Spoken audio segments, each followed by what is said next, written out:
বিজয় দিবস উপলক্ষে গত 16 ডিসেম্বর ঢাকায় বিজয় র্যালির আয়োজন করে জাতীয় নাগরিক কমিটি। বিকেলে বাংলা মোটর থেকে ঢাকা বিশ্ববিদ্যালয় অভিমুখে বেশ বড়সড় মিছিল নিয়ে এই কর্মসূচি পালন করেন নাগরিক কমিটির নেতারা।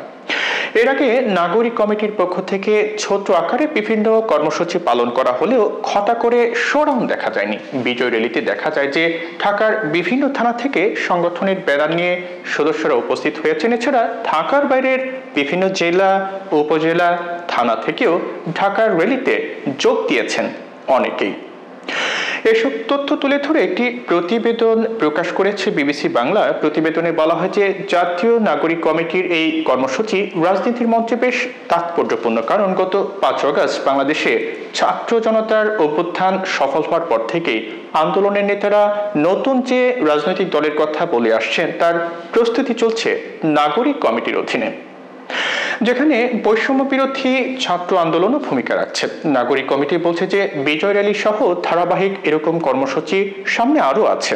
মূলত এসব কর্মসূচির মাধ্যমে একটি রাজনৈতিক দলের সাংগঠনিক কাঠামো তৈরি হয়। আগামী মাস দুয়েকের মধ্যেই স্পষ্ট হবে এই নতুন দলের কাঠামো।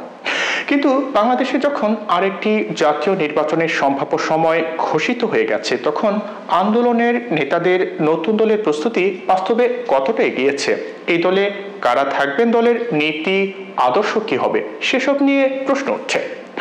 সম্ভাব্য দলের শীর্ষ নেতায় কে হবেন সেটাও একটা বড় প্রশ্ন। জাতীয় নাগরিক কমিটির বিভিন্ন পর্যায়ে কথা বলে জানা যাচ্ছে যে শুরুতে 2025 সালের জানুয়ারির মধ্যেই রাজনৈতিক দল গঠনের লক্ষ্য ছিল, তবে নানা জটিলতায় সেটা আর সম্ভব হচ্ছে না। ফলে নতুন করে দল গঠনের সম্ভাব্য সময়সীমা ধরা হয়েছে ফেব্রুয়ারি। দলটির নেতারাও বিভিন্ন অনুষ্ঠানে 2-1 মাসের মধ্যেই রাজনৈতিক দল আসবে এমন বক্তব্য দিয়েছেন।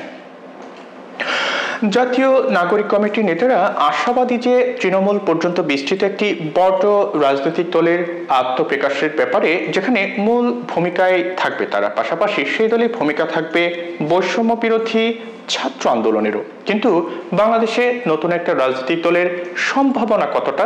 নাগরিক কমিটি মনে করছে যে আওয়ামী লীগ, বিএনপির ধারার বাইরে নতুন দলের চাহিদা তৈরি হয়েছে, কিন্তু যেভাবে ছাত্রদের একটা অংশ সরকারে থাকা অবস্থায় তাদেরই আরেকটি অংশ বাইরে থেকে দল গঠনের চেষ্টা করছেন, রাজনীতিতে সেটাকে সরকারি আনুকূল্যে দল গঠনের চেষ্টা হিসেবেও ব্যাখ্যা করছেন কেউ কেউ।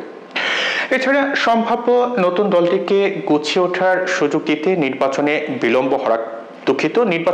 বিলম্ব করা হচ্ছে কিনা এমন আলোচনাও আছে রাজনৈতিক মহলে। কিন্তু প্রশ্ন হচ্ছে, নতুন দল কি আদৌ নির্বাচনে অংশ নেবে?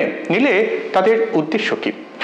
জানতে চাইলে নাগরিক কমিটির মুখপাত্র সামান্তা শারমিন জানিয়েছেন যে তাদের দল অবশ্যই নির্বাচনে অংশ নেবে, কিন্তু নির্বাচনে অংশ নিয়ে দলের লক্ষ্য কি থাকবে এমন প্রশ্নে আক্তার হোসেন বলছেন, এখনই ক্ষমতায় যাওয়ার স্বপ্ন তারা দেখছেন না। বলেন, একটি রাজনৈতিক দলের প্রধান টার্গেট থাকে সরকার গঠন করার। আমরা মনে করি বাংলাদেশে তরুণদের প্রতি মানুষের যে আস্থার জায়গা আছে, সেটাকে যদি সঠিকভাবে কাজে লাগানো যায়, তাহলে বাংলাদেশে যে নতুন রাজনৈতিক দলটি গঠিত হবে তারা এবার হোক বা পরের বার হোক রাষ্ট্র ক্ষমতায় আসবে।